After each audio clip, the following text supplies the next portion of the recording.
Hey guys, sorry I can't be with you in class today. So you get virtual, Mr. Roberts. So I was looking at some of the original Leaf Lab analysis write-ups, just a formative assessment, but yeah, we've got to do a little work. So I'm giving you guys the opportunity to do a redo on this. And I kind of clarified things so that there wasn't as much confusion. I think it's going to go a little bit more streamlined to kind of help you guys out. So with that, first thing on here you can see, I want you to access the document that was shared with you to Google Classroom. It's a new Leaf Lab analysis and it says redo.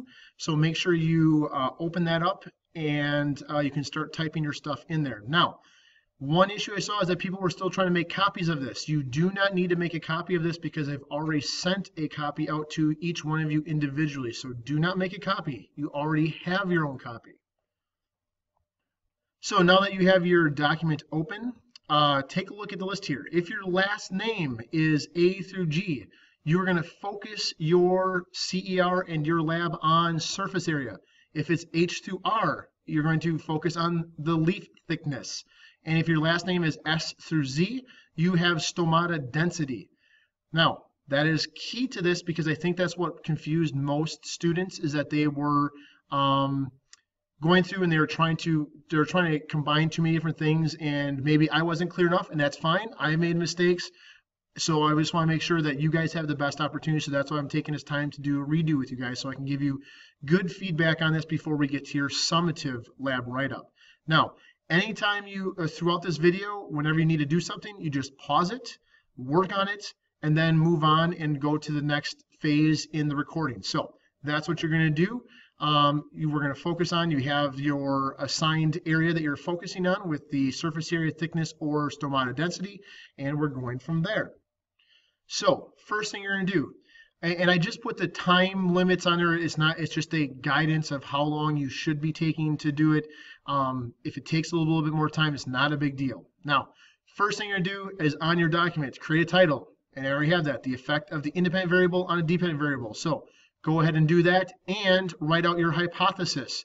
Use your lab handout. So if then because, make sure you write out a hypothesis that is based on your characteristic you're looking at, which is leaf thickness, the surface area or stomata density.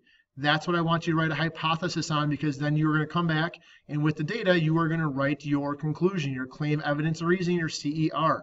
So do that at this time. Again, take about 3 minutes. If you take a little bit more time than that or a little less, whenever you are done, hit play on the recording so you can move on to the next stage. So pause right now, do that, and then hit play when you are done. So next step, you are going to create a graph and a data table that in Google Spreadsheets or Excel, you already have the data on the document that was shared out with you. So depending on what you're doing, again, here is a list of your last names and the thing that you're going to focus on, either surface area thickness or stomata density. You need to determine, are you creating a line graph, a bar graph, and then you need to graph the data correctly. You are only graphing the data that you are assigned, surface area, thickness, or stomata density. You don't have to graph all of them. You're graphing just one of those things. So whatever you are assigned to, please do that at this time. So pause the video, create your graph, insert it into your document. So our next phase here, we need to do our claim, evidence, reasoning. Now this is just a review here. So writing a claim, how does leaf location affect, and then obviously whatever you are focused on, that is how you finish your claim. So you are going to do a little bit, you're making a claim about that. So what statement are you making? Then when we write our evidence, you're using your actual numbers. And then here is the biggest issue that I saw when looking at what you already turned in. Writing your reasoning. Too many of you are writing you're restating your evidence just in a longer fashion in more words instead of actually giving me the why. Why does this happen? Remember, you need to go back to your lab packet and look at the background information that you were given to help you with the why. That is where you're getting your reasoning. So you need to connect, why are these numbers true?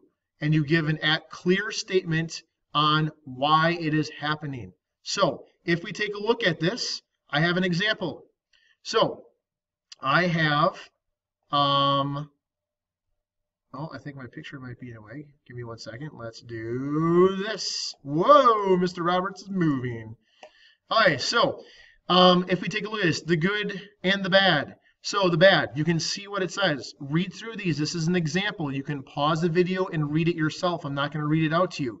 I just want to point out that this one gives a reason versus not really giving a reason. It's just, here's what happened. So give me a reason in your CER, in that reasoning section. Give me a reason why. So look at the good, look at the bad, compared it to, I wrote a claim evidence reasoning in CER for you guys to look at that has to do with lobe numbers. So that's, nobody is assigned lobe numbers, and I did that on purpose so that you could have a good example to help write your own CER that you're going to submit for me to give you formative feedback on. So pause the video, take a look at this example, read through them. Did you pause it yet? You didn't pause it yet. Oh, now you. So now that you read through them and you've hit play again, you need to write a new claim evidence reasoning connected to the assigned item that you have. Leaf thickness, surface area, or stomata density. Okay? You are using the data that I have already given you. Okay, that is on the document. You have the data table. You already have the information that you need. What we did is we took, we realized that maybe some of the issues is we actually didn't have enough data and there wasn't a clear trend. So what we did, Mrs. Coleman and I put all of the data from all of the classes together and got an average. So now you have, let's see, how many? 1, 2, 3, 4. You have 6 different classes of data all combined together for you to look at. And that document that I'm talking about is, hopefully going to, hold on, I got to pause for a second. So here is the data that you are going to use. You're not using any data besides this. So this is all 6 classes combined to give a very thorough set of data. Remember, there is the thickness right there. The bigger the number, the thicker. So obviously 0.018 is bigger than 0.016. That's a bigger number. So those are the type of things you are focusing, depending on if you have surface area, thickness, or number of stomata. You need to focus on the column that is important to you. And then you need to finish your CER based on that information. So now that you have that information, you know where to find it. It's on the document that was shared out to you. Do your claim evidence reasoning, pause the video, and then once you're done, you think you are done writing your CER, click play, because there's one last step that we need to focus on. So the last thing that we need to focus on is, here is a checklist. Complete the checklist, yes or no. If you wrote no, go back and fix it. So, does my graph have a detailed title? Do I have, or did I label each axis in my graph? Did I include units in my axes? So on and so forth. Check all of these things. And if you did not notice, that checklist is also at the bottom of this document. So this is what you are going to complete. So you're starting up here, title, hypothesis, there's your data table, insert the proper graph, write your conclusion. So how does the location leaves affect blank? That is what you're trying to answer in your claim evidence reasoning. Make sure you use red, green, and blue to write your CER. And then when you're done, look at this checkbox. Did I do everything? Can I answer yes to all those things? If you've answered yes, now you can submit your assignment and you are done. So if you still have questions, you'll need to see me during the intervention time on Friday. I am not available at all today. So see me or email me, but this video should help you take care of everything up to that point. And like I said, see me during intervention if you need help.